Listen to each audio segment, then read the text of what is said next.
Matindi talaga ang pagmamahal ng mga tao kay Tatay Digong Duterte, mga kababayan, ano. Na pati si Kaufman mismo, mga kababayan, nakapagtistigo, na witness niya, mga kababayan, na this is one of a kind sa lahat ng hinawakan niyang kaso, mga kababayan, na sobra-sobra ang pagmamahal ng napakaraming tao sa kanyang kliyente, mga kababayan. Na pati siya, pati si Kaufman, mga kababayan, nung pumunta siya sa ibang bansa, nakasalubong siya ng mga Pilipino, mga kababayan, nilapitan siya, niyakapan, umiyak, mga kababayan, sa kanya. At nakikita nila, mga kababayan, si Tatay Digong bilang bridge sa pagitan ng mga supporter na yon at kay Tatay Digong Duterte. Kagaya na lang nitong babae, mga kababayan, na andoon sa Duterte Street. Hindi sila magkakilala ni Baste, mga kababayan, ha. Nakita niya si Baste, mga kababayan, napaiyak siya. Napaiyak na lang siya. Kahit hindi sinasadya, mga kababayan. Hindi niya ma-explain. Kagaya ng nararamdaman natin. Lungkot, pangungulila, na kahit pa'y hindi mismo si Tatay Digong ang kanilang nakita, mga kababayan. Basta't alam nila na connected ito sa mga Duterte. Mapapaluha ka talaga. Panoorin po ninyo, ha. Ayan Hello, na sir. si Baste, mga kababayan. Kumusta? Dalawa pala sila ngayon, ang in charge ngayon, si Baste at saka si Kitty. Pumayat si Baste, Welcome back, sir. Welcome back! May bagong Hello, tato! sir. Ang dami ng tato ni Baste, sa liig pa! Ang sakit yun, no? At saka sa kamay. Hindi ba? Wala pa. Nagtanong sa mga kababay, si Kitty, andyan na? Wala pa raw si Kitty. What's on na ako? Ikaw. Antayin pa ba daw niya si Kitty, mga kababayan? Pumayat, no? Pumayat si Baste, mga kababayan, no? Pero at least healthy, mga kababayan. Ito ang proper na weight niya, mga kababayan, sa kanyang edad. Tsaka sa kanyang height. Una na lang. Sabi ni Alvin, mga kababayan, mauna ka na lang. Iwan mo si Kitty. Antayin Kamusta mo. ang biyahe, sir? Hindi naman? Kumusta daw ang biyahe? Okay lang daw. Okay na ka later mag-interview tayo dito sa Duterte Street. Inas ni Alvin, mga kababayan, na okay lang ba mag-interview sa Duterte Street? Hindi pwede. Dili pwede. Sabi ni Baste, hindi na lang pwede. Sure ka? Hindi naman ko naikuan. Ni. BP. Sabi daw ni BP, wag na daw. Dili siya mo pa-interview. Dili to. Wag na daw magpa-interview. Sabi ni BP Inday. Noted. Kapoy na po kayo. Break haling ang kubag niya. Noted daw, Nakakapagod na rin doon dahil paulit-ulit na lang daw, mga kababayan. Kumusta si Tatay Digong? Mensahe ninyo. Ganyan. Pero yung kumusta, mga kababayan, importante yun. Pero yung paulit-ulit kasi na Alvin, mga kababayan, anong mensahe mo? Hindi ka ganahan mo Wag na ata yun. yung comment about the impeachment, yung mga yun na. Ayaw na ba daw niyang magbigay ng comment sa impeachment? Wala, magyapon. Parehar mga nasturya. Balik-balik na naman na for the past 3 years. Sabi ni Baste, mga kababayan, na wag na lang yan dahil paulit-ulit na lang yung pag-uusapang yan for the past 3 years. Ingno na to na Sige. Sige, Yor. Ang ba, nabalik na po tayo confidential funds. And then babalik na naman daw tayo sa confidential fund. Diba? Did you happen to follow the proceedings sa official charges? Yan eh.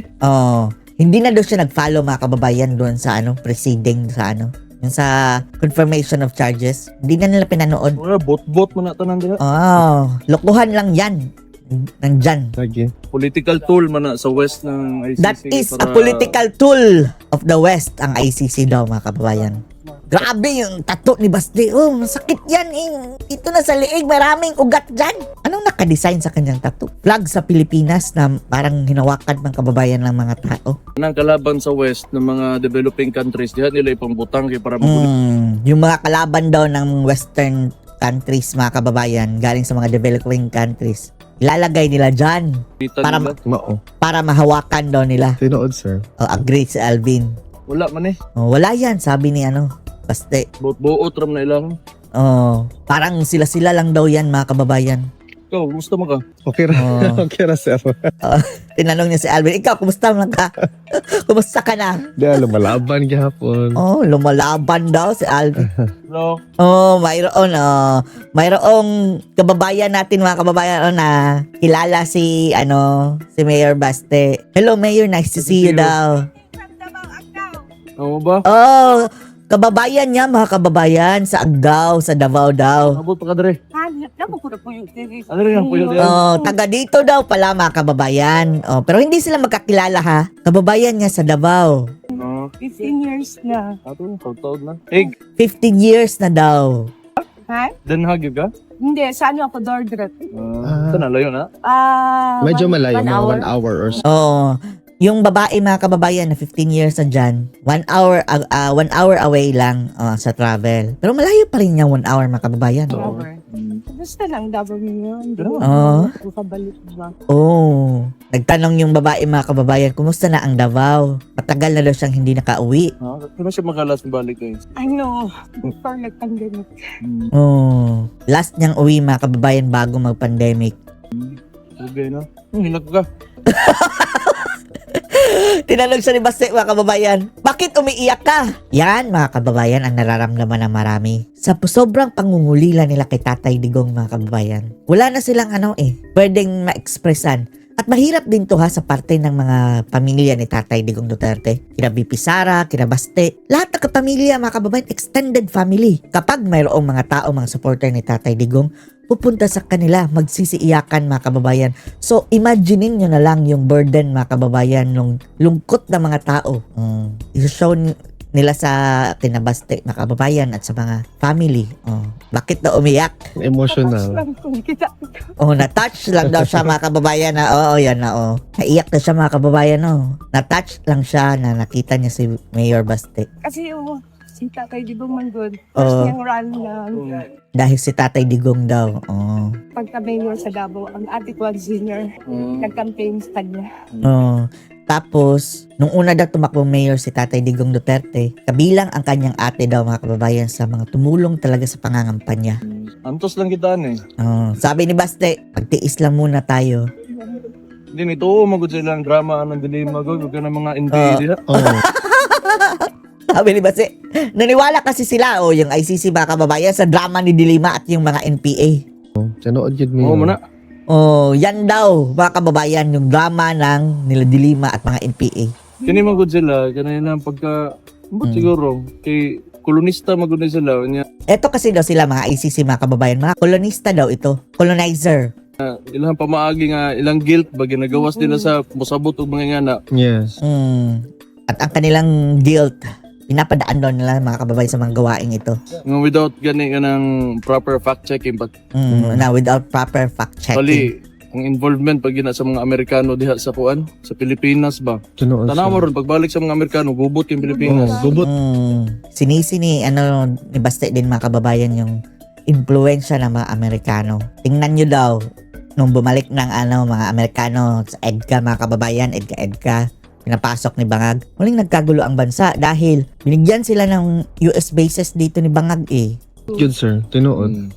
More EDCA sites. Tanan yun. Tanan. Diba, nagkagubot. Gubot Tanan, na yun, pati sir. politika, pati mga kinabuhis tao, gubot. Pati politika, pati buhay ng tao, nagkagulo. Gubot din siya. My husband is half Dutch. You will not be joining the celebration of Araw ng Davao, sir. The month-long Di, ang parade, mantlong ko na siya. Okay, mantlong, So, actually, oo. naman ko dito, pag uli man ko. Uuwi daw siya mga kababayan para sa celebration ng Araw ng Davao. So, kailan yun? Araw ng Davao celebration. At malapit na rin ang birthday ni Tatay Digong, March 28. Okay. Ang parade, gi-move lang na mo sa birthday ni Papa. Wow! 28 Birthday! of March. 28. 28! March 28. See? Naalala pa natin mga kababayan. So, parade mga kababayan sa birthday ni Tatay Digong. Sana kapunta tayo. Para kuhan kay, layo, maglaapta ng Davao tungod niya. Correct. Dahil malayo daw ang naabot ng Davao mga kababayan dahil kay Tatay Digong. Na-open naman na ito. Ayun ang babae mga kababayan. Emotional nakita lang si Baste mga kababayan. Naiintindihan natin mga kababayan. Naiintindihan natin. Dahil pati si Kaufman mga kababayan. Pati nga si Bato. Nung kasagsagan ng paghuli ni Tatay Digong, pumunta siya ng somewhere in Cotabato province. Yung mga parang mga birdugo na mga kababayan na talaga, parang mga warrior ang itsura. Lumapit kay Bato, yumakap at umiyak dahil sa nangyari kay Tatay Digong. Sky over or flyover sa Davao katong dapit sa may maaba. Tingala gani kung anong wala gyud ni BBM. Ano yan yung style? Correct. Tunood. Oo, yung proyekto na tinengga ni BBM mga kababayan. Sa wakas natapos na. Ginipit yun ni Bangag mga kababayan daw Matagal na natenga dahil parang sinabutahin ng Bangag. Tapos nung pumutok na mga kababayan yung issue ng mga proyekto na dapat tapusin. Ayun, napilitan ang Bangag na tapusin mga kababayan. Na-shock daw si Baste, bakit hindi daw pumunta si Bangag doon tapos aangkinin na naman kagaya ng tulay. Kirgo na yun. Sunood lang. Pero kung gusto na ka masunod yun, okay ra. Later na lang tayo mag-check ka. Dari aragod sa gawas. Ang Or dami wait na, ka ni Kitty. O pa man si Kitty ni sulod. ang dami na tato ni ano, oh. Mayor Basti. Ang sakit niya na. Sa liig, oh. Saan ba oras ron? Ano bang oras na? 1:23. Sulod na ko Sige, sir. Bahala to siya. Oh, Sige, sir. 1:23 na. Oh. Papasok na siya mga kababayan dahil nag-aantay na si Tatay Digong. Yung si Kitty, palagi yan na-delete. Grabe baka make up. Oh, girl thing. It's a girl thing, mga kababayan, Kitty. Okay lang yan. Oh, normal yan lang yan, mga kababayan. Kita-kita niya, sir. Iniwan na siya ni Basti. Si Kitty, bahala ka. Sige, sir. More than 4 billion ang Intel funds si BBM, Oh. hindi man lang niya narinig. Oh, eto mga kababayan. Eto kung gaano kabangag ang administrasyong ito. Pakinggan natin ang mga kababayan ha. Etong diskusyon ni Gwanson. Na paano kaya i-handle ito ni Bangag mga kababayan? Kung magkakagyera, kung magkakagulo, at wag naman sana mapunta tayo sa World War III. Paano i-handle ang isang bangag? Ang napakalaking problemang ito. Ang mga bali-balita, whisper-whisper ng mga Oh. ibon sa intelligence sector na Walang kwenta, no? Oh. Na pumunta pa siya sa UAE, di ba? Oh, pumunta siya sa UAE, hindi niya tiktikan mga kababayan. Walang plano si Bangag ngayon. Walang plano, walang contingency plan. Pumunta siya doon at ubo-ubo siya doon, Ubo-ubo. utang-utang pa siya doon, Oh. at naganon-ganon siya ng flag. Oh, ganyan siya mga kababayan. Ganon siya. Pero, wali. Wali. Hindi niya alam na may kakagira. Wala Diyos pa ka, siyang Lord. idea. Kasi Wala. wala siyang mga geopolitical advisors na nakakapredict nitong mga kaganapan at mga digmaan sa ibang bansa. Di ba? Kaya si BBM ang nakakatakot sa lahat, mga kababayan. Dahil siya ang Commander-in-Chief ng ating Armed Forces of the Philippines. Eh kung Bangag ang Commander-in-Chief, paano na lang tayo? Yan. So, patinggan natin yung solusyon niya dyan sa pagbomba ng Iran sa mga countries like Dubai and United Arab Emirates kung saan meron tayong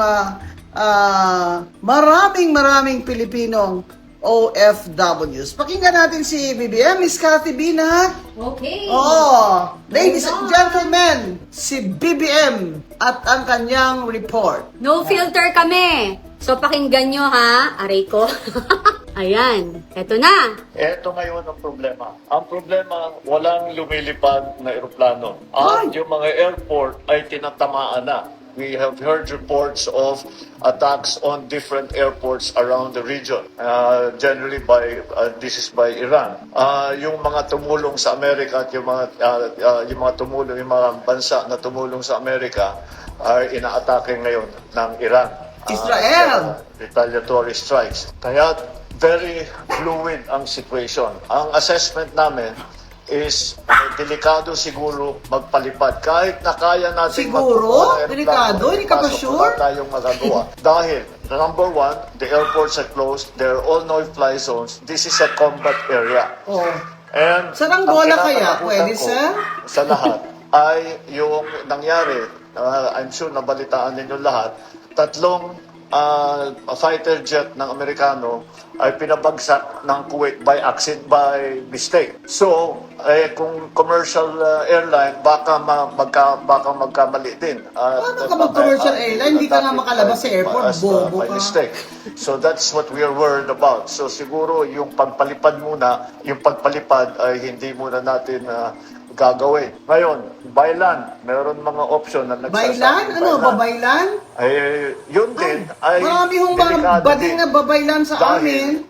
Padala namin kung dyan. magkaroon ng friendly fire incident, alam nyo, pagka may Naku, sir, putukan, ipadala mo na lang it si is an Auntie Claire. active combat zone.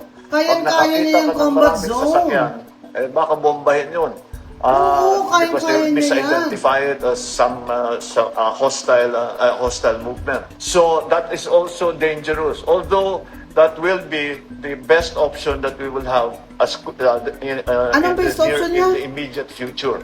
Dahil nga kinakatakutan pa Ano natin bang best option na baylan? Yung mga babaylan pagpalipad. daw. Oy, mga So, babaylan, magsilabas na kayo ang dyan. advice na May bibigay bago kayong natin trabaho. sa ating mga kababayan. Sasakay ay daw sa maghanap inyo, kayo ng mga safe OFW, place. mga... At doon Alam kayo ko muna. na! Okay, Ano sa pause. sasakyan nyo?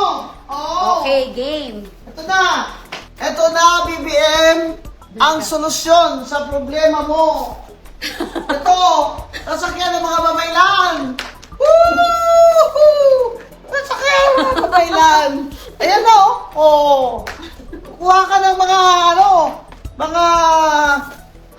mga ala Harry Potter! Yan! Yan, dyan, sasakay. Oh, si Ate Claire, para sa inyo ito, Ate Claire. Pinagawa ko ito talaga.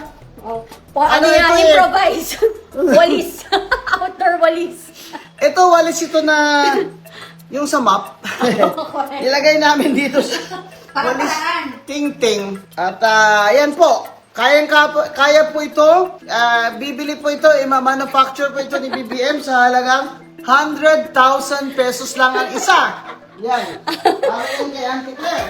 O, di ba? 100,000 pesos kasi yung brand is Attorney Commissioner Bing Guanzon. Ang bongga talaga. O ano, BBM? Ba't di ka mag-submarino? Di ba? Ang sabi, galing-galing mo. Ang galing. Galing kong sumayaw. Galing kong sumayaw. Ang galing-galing mo, mag-submarino ka. O, pwede ba submarino doon? Wala ka nga submarino umaandar eh. Kasi inuuna mo naman yung Alam mo na, inuuna mo, di ba? Yan ang problema. Kasi sinasabi ni Browner na ready ang ating Armed Forces of the Philippines. Kahit magkagera man ngayon, Kati. Ewan ko. Oh. Ngayon, nananawagan yung nangaaway sa ambassador ng China, pinapalaya, si Risa Hontiveros. Oy, nako! Oh, biglang Oo. peace on earth. Dapat- Akala ko ba kaya natin? Dapat siya mauna doon. Magsundo, di ba? Total, nagsakay-sakay man siya ng pump boat doon sa Kalayaan, Islands, di ba? Kulang na lang, dala siya ng, ganyan siya ng flag doon eh, di ba? So, pwede rin siya magsundo doon ng mga Pilipino. Isakay nila sa mga, ano bang sasakyan nyo dun? Pump boat, saka At saka submarine. aeroplano. At Actually, sayang nga yung parang alam nyo ba, kapag lumilipad ka, gumagamit kayo ng chopper at saka aeroplano, ang mahal ng gasolina. Sobrang mahal ng gasolina. Sana pinadala lang niya yung mga goods na para naging pera, kesa sumakay pa siya doon, sinayang yung pera ng bayan. Itong reklamo ni ni Iloy Bogris pag nafa-follow kayo sa Ilongga ako, abay ilang araw na daw. Wala naman daw kung ano-anong instruction ng embassy at anong mga tulong sa kanila. Kanya-kanyang kayod daw sila para makahanap ng makuha ng mga grocery, ng mga pagkain. Nag-ano na po doon? Anong tawag doon? Yung dagdag yung bibilihan Panic sila buying. ng panic buying na ngayon sa mga supermarkets. Magkano po? Ilan ba ang Filipino overseas workers dyan sa UAE tsaka sa sa Iran meron din sa Israel meron din UAE, Dubai, pero mo yan, ilang pamilya yan na halos gabi-gabi hindi makatulog sila dito, baka kung ano mangyari sa kanilang mga kamag-anak dyan. Si BBM, ang kanyang solusyon ay report araw-araw. Sabi niya, go to a safest place. Saan yun? Sa Cubeta? Safest place? Alam mo, BBM, kung talagang may pagmamahal ka sa mga OFW, nakita na nila yan noon pa. Ngayon, sa third year ng administration mo, biglang nagka-crisis, may digmaan. Nakita na talaga nila na ikaw, BBM, you are incompetent. Ngayon mo pa sasabihin na maghanda na to kayo. Maghanda? Paano sila maghanda? Di ba yun nga, yung issue nga nila na 120 na confidential fund ni VP Sara. Ito ngayon ang katanong-tanong. Nasaan yung 4 billion na confi fund? Intelligence fund.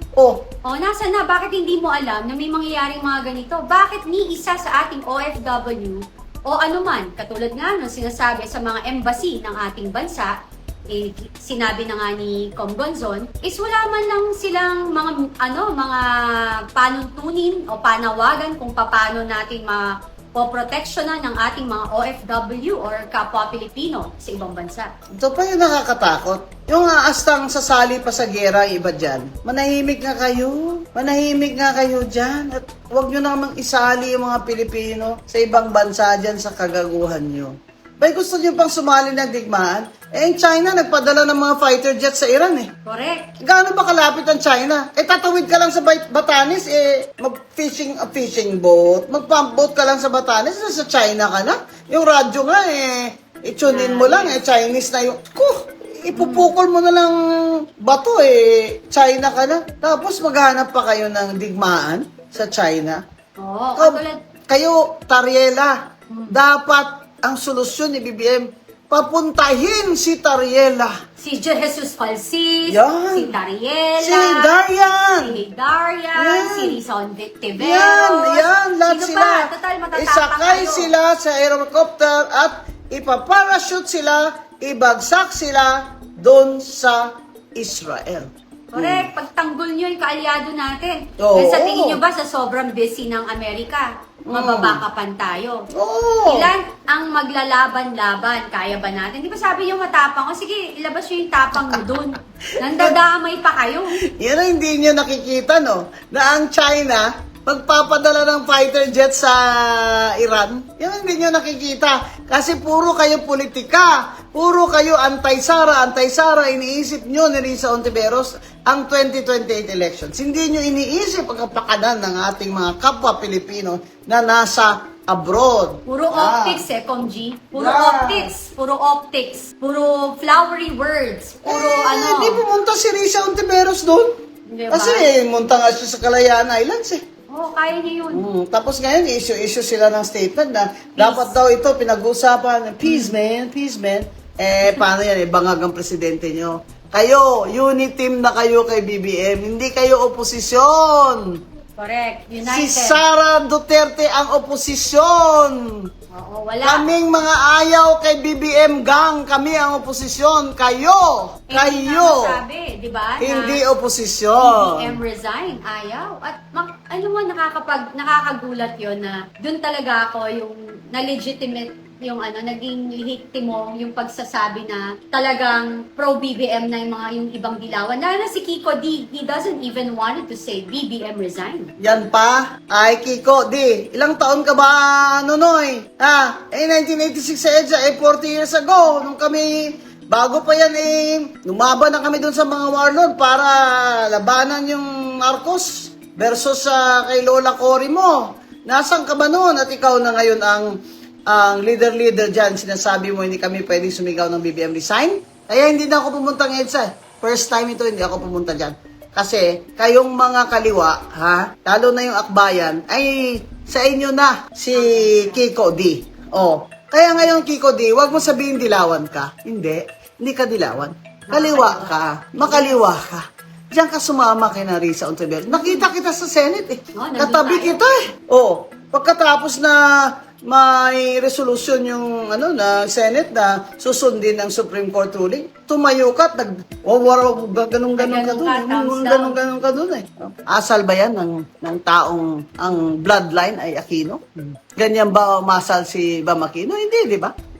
Ikaw, dahil sumanib ka na sa kaliwa, sa akbayan hindi sa makabayan, kaya ganyan. Gusto nyo na, suluhin nyo na ang EDSA People Power Anniversary na para bang kayo talaga ang nakipaglaban?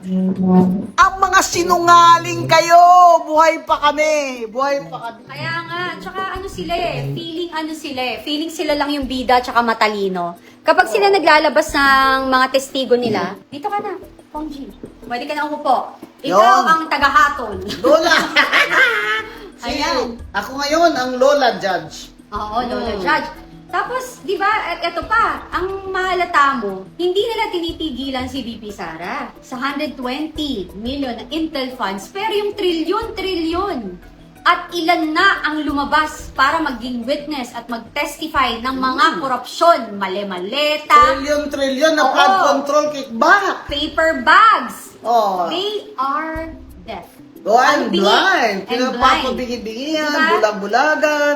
Kasi daw, magnanakaw daw si Sara Duterte. Ano ba ninakaw sa atin ni Sara Duterte? Confidential funds? Makinig kayo sa akin dahil nag-COA commissioner ako. Ilang beses ko sabihin sa inyong mga bobo kayo na hindi yun nakaw kung hindi niya maliquidate ng tama. Which is na-liquidate Which naman is yan. na-liquidate naman niya ng tama. Na nag-declare, nag-statement, nag-report naman ng COA ng unmodified opinion na itong confidential fund niya is fully liquidated. Ang tatanga nyo, kasi ayaw nyo talaga maniwala. Gusto nyo lang maniwala at sabihin sa ibang tao na magnanakaw si Sara Duterte para wala siyang kaibahan kay Bongbong Marcos, para kayong mga kaliwa kayo, mga kasama kayo ni Lamas, ay kayo naman na maglalamas ng kaban ng bayan sa susunod. Agree. Hindi kami papayag dyan. Hindi kami Dahil tama. nandito kami sa gitna, hindi kami makaliwa at hindi kami maglalamas ng kaban ng bayan. Kaya kayo, mga ano kayo, yung mga tagapag-ispukuning, si Hiderian, South Saharan African, saka si Jesus False Sis. Yeah. Yung false na May sis sis, pa. yan. Bading yan eh. Ano ba? O talaga, Jesus false sis, aminin mo ng bakla ka. Ayaw ba? Hindi ba niya Wala siyang inamin na bakla siya. okay. Okay lang naman. Tapos Basta matinong LGBT. correct. Diba? Ba't aminin mo na? Kung hindi ka naman, kumbaga, hindi ka naman oportunista, hindi ka naman magnanakaw, naman masama dyan kung bakla ka. Di ba? Correct. O congratulate ka pa sa akin dahil nag-out ako sa lesbian. Yes, thank you. Thank you, Gaga. Ikaw ang pangit mong bakla, kaya hindi ka talaga tatanggapin ng mga asosasyones kabadigan dyan. Dahil ikaw ay Mapag samantala. at mapagpanggap. Mapagpanggap. Ano pa mga anak? Ano pa? Yun. Kaya kailangan po, makinig tayo na mabuti, mag-analyze tayo na totoo. Kailangan base sa facts.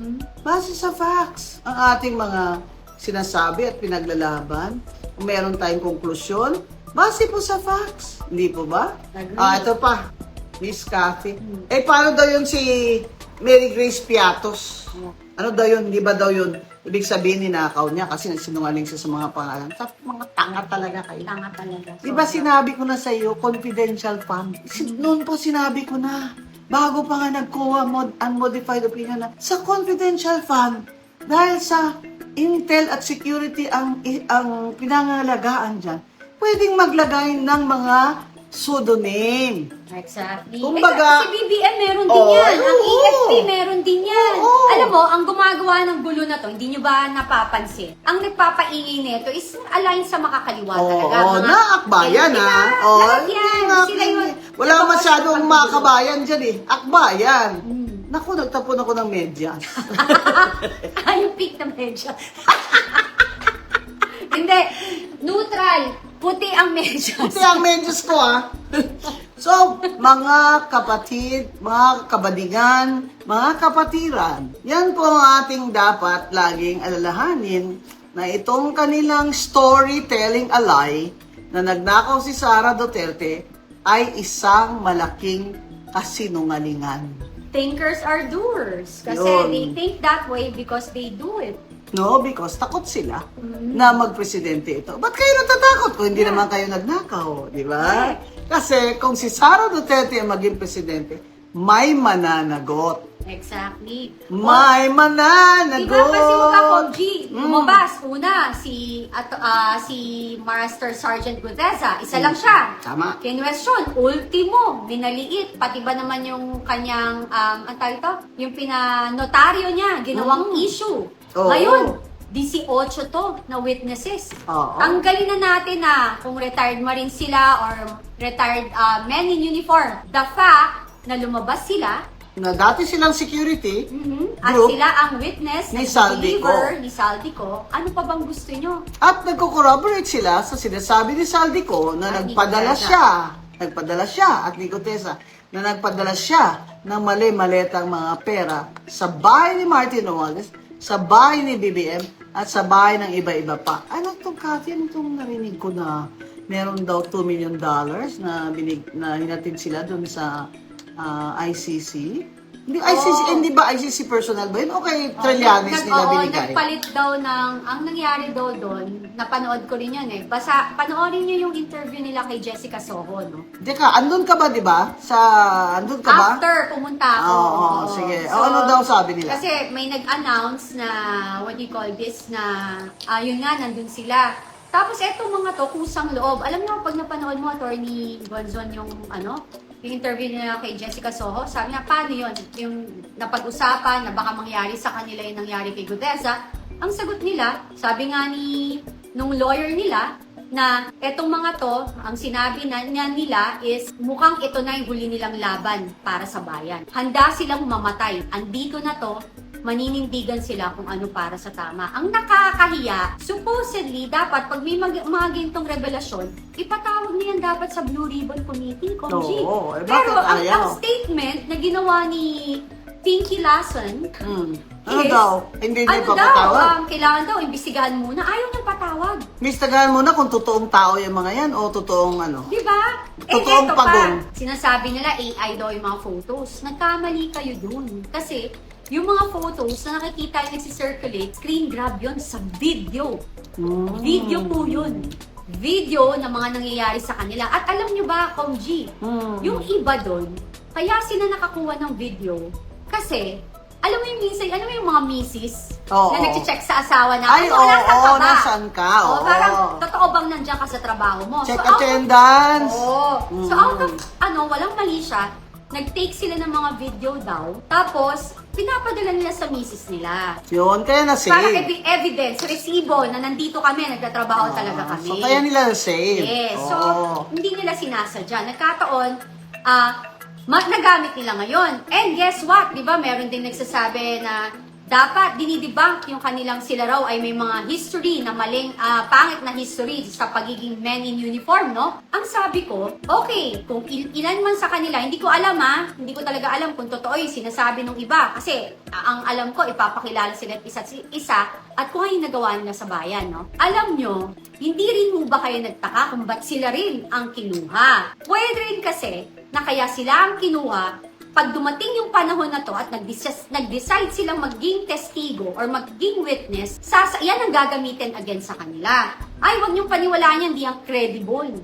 Kasi alam mo, ganito yan dati. So talagang pinaghandaan yung kung paano magnakaw. Kasi kapwa kung tinatawag nilang kriminal or dating may kalokohan sa sa past ng mga retired men in uniform na ito, is talagang eto yung gagamitin. Halatang nakalinya, alam na nila yung sasabihin nila, bababuhin nila yung pagkatao ng mga to. Ako, I don't care. Kung ano yung past nila, ang importante eto, naninindigan sila now para sa bayan at mamumayang Pilipino.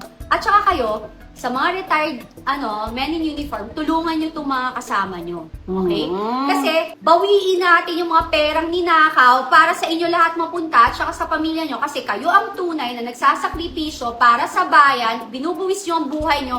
At etong mga makakaliwa or NPA na to, sila ang gumugulo sa inyo, nagkakos ng divisiveness, sila rin nagpapasama sa inyo. Yan. Dapat matauhan na kayo. Yan. Kaya, ito pong mga sinasabi nila na, kailangan may common candidate laban kay Sara Duterte. At si Risa Ontiveros daw ang unity candidate. At kung mag-unite daw sila kay BBM, why not?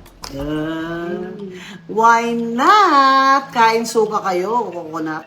Yan ang napala nyo. Dahil napakagahaman nyo sa kapangyarihan. Gusto nyo, kayo naman ang maupo dyan. Alam nyo, hindi ko alam kung sinong mas masahod sa inyo. Si BBM na talagang may dugong super magnanakaw o kayong mga tuta kayo ng mga komunista. Yan ang hindi ko pa ngayon mabilang kung sino ang worst sa inyo. Devil in disguise. Yun. Yun ang perfect doon.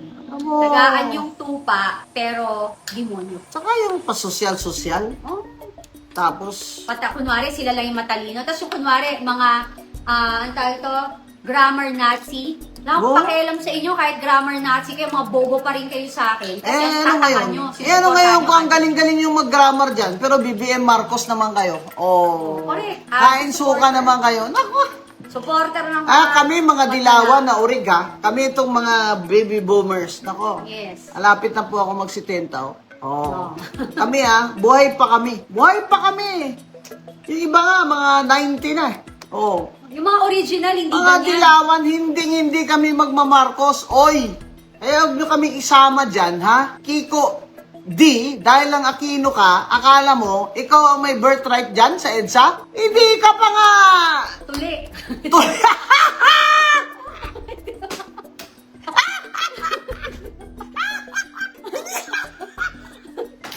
Hindi ka pa nga tao 40 years ago? Sigaw-sigaw ka dyan, parang alam mo yung pinaglaban namin. Sa martial law na yan. Araw-araw kami nagmamarsya dyan. Hanggang di na namin alam kung may katapusan ba ito o wala. Hanggang Okay. magtawag ng snap election. Ayo, sumama ba kayo kay Cory sa snap election? Wala kayo dyan, kayong mga kaliwa kayo. Dahil gusto nyo revolusyon, revolusyon, hindi eleksyon. Tapos ngayon gusto nyo magpresidente si Risa Ontiveros? Naku, patwitams lang yun. Mga kaayo. Never! Never! Diba? Alam mo, Komji, ilang taon ka noon nung nagkaroon ng martial law? Ay, 12 lang ako. Wow, Grabe. grabe. 1972. 12, 13. Doon ako nagsimula sa Silliman University. Oh my God, ilang taon ang martial law? Ay, oo, grabe. Nagdalaga ka, lumaki ka sa martial law. 1986 So, ibig sabihin talagang 14 years? Correct. 86, 72. Tama. Ako talaga, ang alam ko kapag solid na yellow, hindi talaga magmamarcos. Ay, hindi. Yung mga old, yung traditional, yung old and original, hindi yung mga ngayon. Lalo na kami, taga Negros Occidental kami at Oriental. Abay, kinontrol ni Marcos yung sugar, yun ang kabuhayan namin at ng mga tao namin, yung mga workers. Grabe. Kaya, nung kinontrol nila yung sugar, ba't pa magtatanim ang sugar farmers? Yung presyo mababa. Yun pala, kinukuha nila, ibebenta nila sa world market ng mataas. Ginawa lang nila kaming alila. May pinagmanahan pala si Charis Pempenko, yung vape, balita ko. Kanya! Oo, ano niya, monopolize niya. Kanya yung vape! Oo, Mga bata, tigilan niya ang vape, may tigilan nursery nyo na ganyan. yung vape, ha? Vape. Tigilan nyo yan kasi yung mayaman lang dyan si Charis. Tunog BBM din, vape. Vape. Huwag na kayong mag-vape. I-boycott nyo na yung vape. Huwag na. Nakakapangit yan. Oh my goodness. Drugs, alcohol. Kamukha nyo lang si sigarilyo. Charis. Sige kayo. Magkamukha na kayo niyan. Oo. Ino mo yan. Winopolize nyo yung... Magklase talaga itong Marcos na ito. Maganid. At saka, kahapon, dun Lahat sa na lang hearing, napansin ko nung nagsasalita si Congressman Bong Suntay. Oh. Binaran nila kasi nabanggit lang niya yung tungkol sa maleta na i-involve yung ibang kasamahan. Hindi pa siya tapos magsalita. Kinuyog na siya, halatang guilty yung mga nag-react. Grabe! Masyado dapat, alam nyo, kung hindi ho kayo guilty, you let Congressman Suntay Finish! Yun! Yun. Masyado kayong defensive. Tapos kitang-kita ko si Koki. Kilala mo si Koki? Koke! Oy, Koke! Koke! Yan. Kilala niyo si Koki? Oo. Grabe, yung itsura nila ngayon, sobrang stress. Namamaga na ba to? Namamaga? Tantad ng pimples, Namamaga na ba to? icon. Mga lumalabas na yung mga Nagsasag na yung mga Oo. botox and fillers sila. Alam mo yun? Alam nyo, mga politiko kayo. Alam nyo naman ang buhay politiko. Tataob-taob din yung barko ni BBM. Kaya, yan si Luistro. May araw din yan. Di ba? May araw din yan si Luistro. 3,000 lang abanse niya doon sa kalaban niya. Noon, ha? Alam mo, nabalitaan ko ang balita lang naman to. No? Ang nabalitaan ko doon, nagkakot daw yun ng botante na hindi taga-lugar nila. Yun. Yun yung hindi, ito pa. Yung Those si Abante. voters! Grabe, no? Parang kung sino pa yun ang tatapang dyan, nasa listahan ng Maris.